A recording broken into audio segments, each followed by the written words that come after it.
ಹೆಬ್ಬಳಲು Shri Chakramata YouTube channel ವೀಕ್ಷಕರಿಗೆ ನನ್ನ ಹೃತ್ಪೂರ್ವಕ ನಮಸ್ಕಾರಗಳು. ಸುಭಾಷಿತ: ಜೀವನದ ಪಾಠ ಎಂದು ಯಾರೂ ಕಲಿಸುವುದಿಲ್ಲ ಅಲ್ವಾ, ಕಲಿಸ್ತಾರ? ನಾವೇ ತಿಳ್ಕೋಬೇಕು. ಸಂದರ್ಭಗಳಿಗೆ ಅನುಗುಣವಾಗಿ ನೀವು ಎದುರಿಸುವ ಪರಿಸ್ಥಿತಿಗಳೇ ಪಾಠವಾಗಿರುತ್ತದೆ. ಆ ಸಂದರ್ಭಕ್ಕೆ ನಾವು ಕಷ್ಟ ಸುಖ ಅನ್ನೋದನ್ನೇ ಆ ಸಂದರ್ಭಕ್ಕೆ ನಮಗೆ ಪಾಠ ಕಲ್ತ್ಕೊತೀವಿ ನಾವೇನೇನೆ. ಇವತ್ತು ದಿನಪಂಚಾಂಗಕ್ಕಿಂತ ಮುಂಚೆ ನಾವು ಚಾಣಾಕ್ಷರ ನೀತಿ ವಚನವನ್ನು ತಿಳ್ಕೊಳ್ಳೋಣ. ಮನುಷ್ಯನ ಸ್ವಾರ್ಥದ ಸ್ವಭಾವದ ಹೇಗಿರುತ್ತದೆ ಎಂಬುದನ್ನು ಈ ನೀತಿಯಿಂದ ನಾವು ತಿಳಿಯಬಹುದು. ನಮಗೆ ಕಷ್ಟಕಾಲದಲ್ಲಿ ನಮ್ಮ ಚಿರಪರಿಚಿತರೂ ಕೂಡ ಮೆಲ್ಲನೆ ಹೇಗೆ ಜಾರಿಕೊಳ್ಳುತ್ತಾರೆ. ಪಕ್ಷಿಗಳು ಹಣ್ಣುಗಳಿಲ್ಲದ ಮರವನ್ನು ಬಿಟ್ಟು ಹೋಗುತ್ತವೆ. ನೀರು ಬತ್ತಿದ ಕೊರಳದಲ್ಲಿ ಕಮಲಗಳಿರುವುದಿಲ್ಲ. ಹೂವು ಬಾಡಿದರೆ ದುಂಬಿಗಳು ಅಲ್ಲಿಗೆ ಬರುವುದಿಲ್ಲ.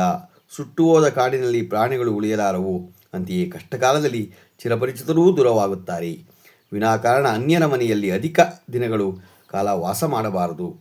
ಮೂರ್ಖ ಶಿಷ್ಯನಿಗೆ ಪಾಠ ಹೇಳುವುದರಿಂದಲೂ ಕೆಟ್ಟ ಸ್ವಭಾವದ ಹೆಂಡತಿಯನ್ನು ಪಡೆಯುವುದರಿಂದಲೂ ಮಹಾಮೇಧಾವಿಯಾದ ಜ್ಞಾನಿಯ ತನ್ನ ಗೌರವವನ್ನು ಕಳೆದುಕೊಳ್ಳುತ್ತಾನೆ.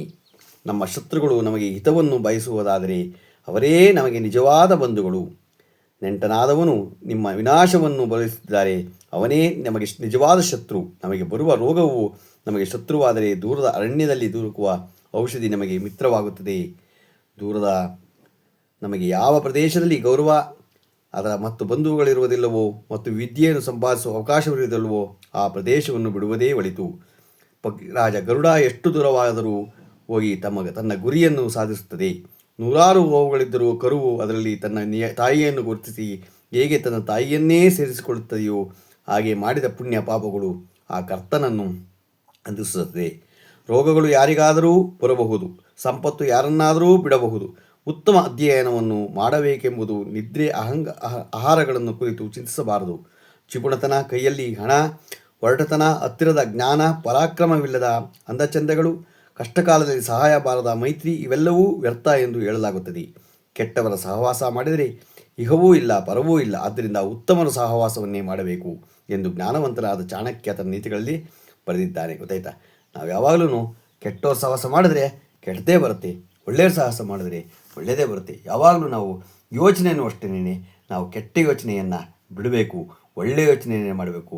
ಇನ್ನೊಬ್ಬರು ದುಡ್ಡು ತಿನ್ನೋದು, ಇನ್ನೊಬ್ರದ್ದು ಹಣ ಹೊಡೆಯೋದು, ದರೋಡೆ ಮಾಡೋದು, ಇನ್ನೊಂದು ಕೆಟ್ಟ ಯೋಚನೆಗಳನ್ನ ಬಿಟ್ಟು ಯಾವಾಗಲೂ ನಾವು ನೋಡಿ 2 ದಿನ ಇರೋದು, ಇವತ್ತೇ ಹೋಗ್ತೀವೋ ನಾಳೆ ಹೋಗ್ತೀವೋ. ಕೆಟ್ಟ ಯೋಚನೆಯನ್ನು ನಾವು ಬಿಟ್ಟು ಯಾವಾಗಲೂ ಒಳ್ಳೆಯ ಯೋಚನೆಯನ್ನು ಮಾಡಿದ್ರೆ ಒಳ್ಳೆಯದೇ ನಮಗಾಗತ್ತೆ. ಕೆಟ್ಟ ಯೋಚನೆ ಮಾಡಿದ್ರೆ ಕೆಟ್ಟದ್ದೇ ಆಗತ್ತೆ. ಗೊತ್ತಾಯ್ತಾ? ಯಾರ್ದೋ ಒಂದು ಒಡ್ಕೊಂಡು ತಿನ್ನೋದಲ್ಲ, ನಾವು ದುಡಿದು ತಿನ್ನಬೇಕು. ಕಷ್ಟ ನಮ್ಮ ಕೈಲಿರೋದನ್ನು ಸಹಾಯ ಮಾಡಬೇಕು. ಅದನ್ನು ನಾವು ತಿಳ್ಕೊಬೇಕು. ಅದನ್ನೇ ಚಾಣಕ್ಯ ಹೇಳಿರೋದು. ಇವತ್ತು ದಿನಪಂಚಾಂಗವನ್ನು ತಿಳ್ಕೊಳ್ಳೋಣ. ದಿನಾಂಕ 10/1/2026 ಶನಿವಾರ, ವಿಶ್ವಾವಸು ನಾಮ ಸಂವತ್ಸರ, ದಕ್ಷಿಣಾಯನ, ಹಿಮಂತ ಋತು, ಪುಷ್ಯಮಾಸ, ಕೃಷ್ಣಪಕ್ಷ, ತಿಥಿ ಸಪ್ತಮಿ, ಹಗಲು 10:55, ನಕ್ಷತ್ರ ಹಸ್ತ, ಸಾಯಂಕಾಲ 6:20, ಮಳೆ ಪೂರ್ವಾಷಾಢ 4ನೇ ಪಾತ, ರಾಹುಕಾಲ 9:38ರಿಂದ 11:04, ಗುಳಿಕ ಕಾಲ 6:47ರಿಂದ 8:12, ಯಮಗಂಟ ಕಾಲ 1:56ರಿಂದ 3:22. ಇವತ್ತು ಯಾರು ಹುಟ್ಟುಹಬ್ಬ ಆಚರಣೆ ಮಾಡ್ಕೊತಿದ್ರು, ಮದುವೆಯಾದ ದಂಪತಿಗಳು ವಾರ್ಷಿಕೋತ್ಸವ ಆಚರಣೆ ಮಾಡ್ಕೊತಿರೋರಿಗೆ ನಮ್ಮ ಹೆಬ್ಬಳಲು ಶ್ರೀ ಚಕ್ರಮಾತಾ ಯೂಟ್ಯೂಬ್ ಚಾನಲ್ ಕಡೆಯಿಂದ ಶುಭಕಾಮನೆಗಳನ್ನು ತಿಳಿಸ್ತೀವಿ. ದೇವರು ಅವರಿಗೆ ಆಯಸ್ಸು, ಆರೋಗ್ಯ, ಐಶ್ವರ್ಯ ಎಲ್ಲ ಕೊಟ್ಟು ಕಾಪಾಡಲಿ ಅವ್ರನ್ನ.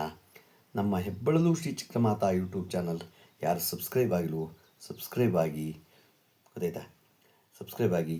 ಯಾರು ಇದನ್ನು ಫಾರ್ವರ್ಡ್ ಮಾಡಿ, ನಮ್ಮ ಹೆಬ್ಬಳಲು ಶ್ರೀ ಚಕ್ರಮಾತಾ ನಿಮ್ಮದೇ ಚಾನಲ್ ಆಗಿದ್ದರಿಂದ ನಮ್ಮ ಲಿಂಕನ್ನು ಬೇರೆಗಳಿಗೆ ಫಾರ್ವರ್ಡ್ ಮಾಡಿ. ನಮಸ್ಕಾರಗಳು, ನಮಸ್ಕಾರಗಳು, ನಮಸ್ಕಾರಗಳು.